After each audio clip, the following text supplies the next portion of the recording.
On August 3, 2016, Emirates Flight 521 was on a routine journey. The Boeing 777-300 took off from Trivandrum International Airport. Its destination was Dubai International Airport, a major hub. 282 passengers, 18 crew members. The flight was under the command of an experienced captain and a first officer. For hours, the journey across the Arabian Sea was uneventful. The cabin crew served meals, passengers watched movies or slept. Everything pointed towards a normal landing in Dubai, towering skyscrapers, desert heat. No one on board could have predicted the dramatic events that were about to unfold. As the aircraft began its descent, the pilots started preparing for arrival. They received weather information from Dubai's air traffic control. The report indicated high temperatures. It also mentioned changing winds. The routine flight was just minutes away from a seemingly routine conclusion. The atmosphere in the cockpit was calm and professional. The weather in Dubai was challenging. The temperature on the ground was a scorching 48 degrees Celsius, or 118 degrees Fahrenheit. This extreme heat affects aircraft performance. Hot air is less dense than cool air.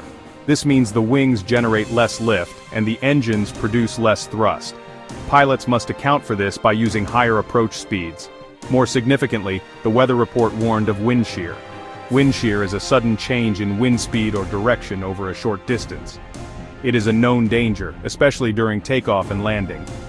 The pilots of EK 521 were aware of this warning as they lined up with the runway. As the Boeing 777 descended through the final few hundred feet, it encountered the predicted wind shear. The aircraft was initially flying into a headwind. A headwind helps to slow the plane down and increases lift. Suddenly, this headwind shifted to a tailwind. A tailwind has the opposite effect. It pushes the aircraft forward and reduces lift, causing it to sink faster than desired. The pilots had to react quickly to this unexpected change. It touched down on the runway much farther along than planned.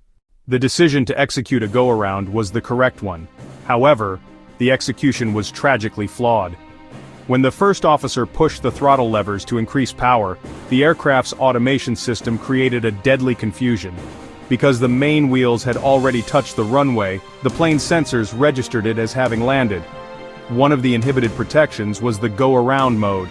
The throttles, which were supposed to advance to full power automatically, did not respond as the pilots expected. They remained at the idle setting. The pilots did not seem to notice that the engines were not spooling up. The nose of the aircraft was pointing upwards as if it were climbing. However, without engine power, the massive jet was not climbing. It was losing speed and energy rapidly. Landing gear retracting. It was airborne just a few feet above the runway, nose high, engines at idle. This combination made a